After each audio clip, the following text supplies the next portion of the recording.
Okay, longer review. Thanks for checking out Thirsty Thursdays. So this is not as fragrant as. Hopefully, I'll remember to do all this in the right order. This is not as fragrant, right? As fragrant as the Woodyville, the Woodenville single barrel that I just sampled minutes ago for me, a week ago for you probably. But it has a very good smell and taste. It's just not quite as complex. But as we found out with the Woodenville, sometimes when these sit even just for a couple of minutes, it seems to like open right up. I didn't have a lot to say in the short because I wasted a lot of time talking before we got to the actual tasting. It's very similar to the Woodenville, honestly. And well, you know, the same guy picked both of these.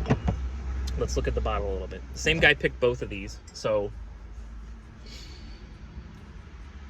And he's been doing this long enough that, you know, he knows what he likes. He knows what works well with his palate. And while based on his YouTube channel, he enjoys tasting other things and trying other things. But he knows what he wants. So when he's picking something, it's probably is gonna taste similar to other picks because that's just what he likes. So this is Boulder Spirits Straight Bourbon Whiskey. I'm assuming Boulder, Colorado. This is aged for 5 years. Vapor Distillery, whatever that is.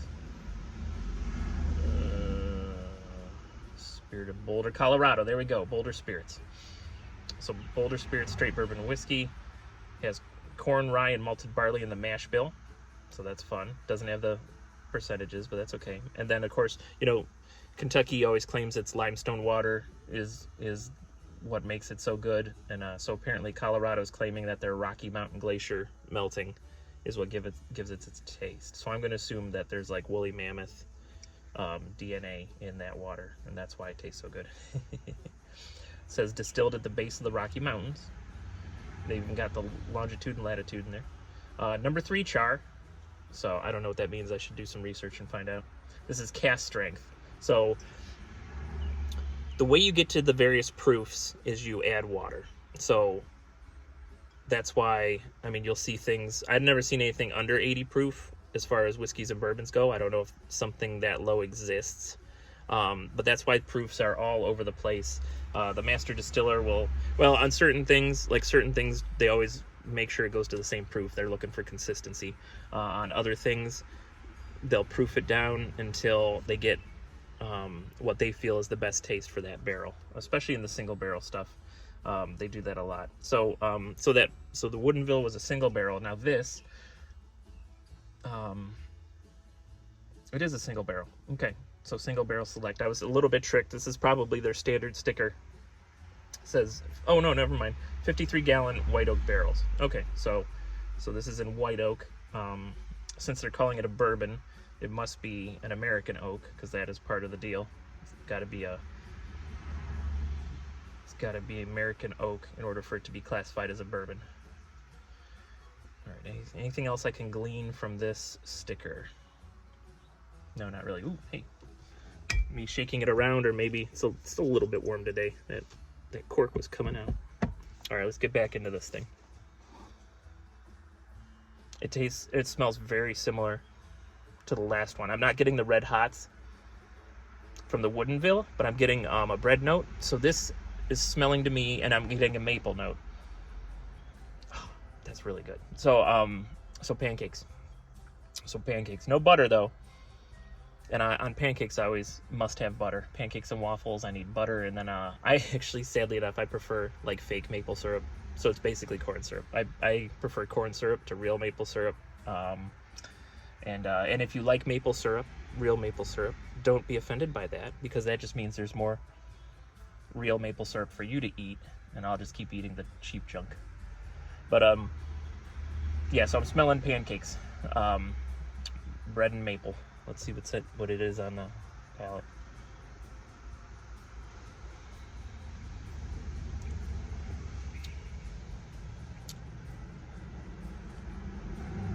Boy, I'll tell you, it does not drink like 68% alcohol. Oh man, that's good. should have tried to get a second bottle of this one. They weren't available though. So I'm in his Patreon, and so actually there's going to be another drop today, and then I'm gonna buy at least a bottle of each if it makes it down to my tier, and then I'm gonna have to give Mrs. Izzo some money.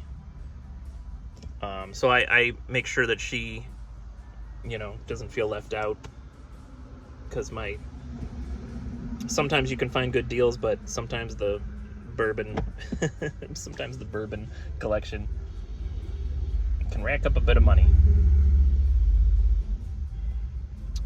There's a YouTuber named Stuff and Whiskey, and they recently did a video called like the 5 levels of becoming a bourbon nerd. I am definitely in level 3, where you're just buying everything, and I need to find a little bit of balance and get to level 4, where I'm a collector with patience. It's so good.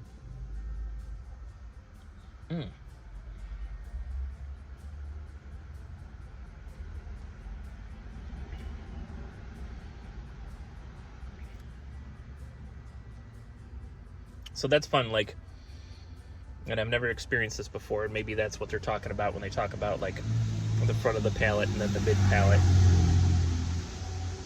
The moment it touches my lips, I taste sweet.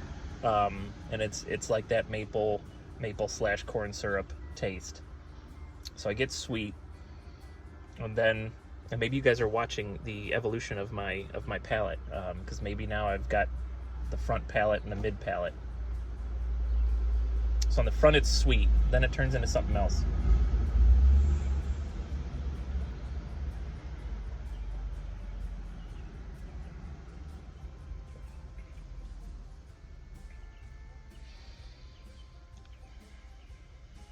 All right, so you guys are watching the evolution of my palate.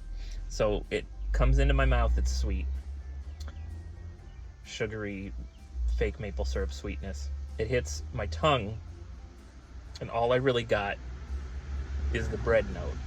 So it comes in sweet, then it hits my mouth, and it's like I grabbed a piece of uncooked dough, bread dough.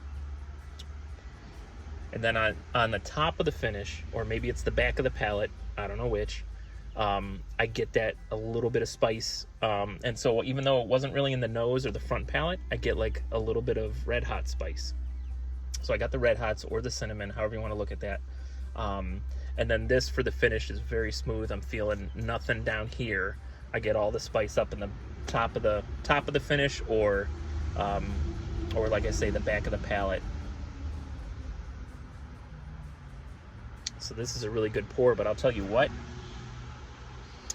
I can feel how strong this is, and I just had another tiny, thank goodness it's a tiny Glencairn. I'm actually going to pour this back into the bottle, because while I'm not using power tools and I'm not driving, I need to be responsible. So actually I keep seltzer water in the van. That's what I like. I don't really like the flavored stuff as well. So I'm going to drink a water before I do anything else, and then I'm going to go tear out some carpet for a customer. So thanks for hanging out at Izzo's place. Yeah, we'll see you next time. Hopefully. All right, so, let's go ahead and write the notes down. Where's my marker? Okay, so again, August 4th, 23 is when I tried this. Okay, on the nose we had bread / maple, or pancakes no butter.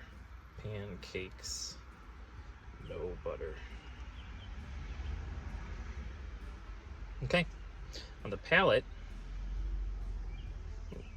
first we had sweet, then we had bread, and then we were surprised with some, I'm going to say cinnamon instead of red hots. It's more focused on the cinnamon. The red hots, like, to me, cinnamon's a little more subtle. The red hots is more of a burn. Cinnamon, I'm sure I spelled that wrong. Okay. And then the finish, got to put the finish on there.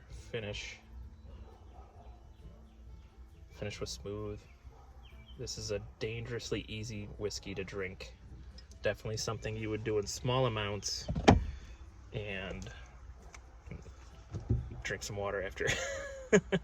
All right, thank you again. I already said goodbye, but thank you again. Thanks for hanging out at Izzo's van, and see you next time.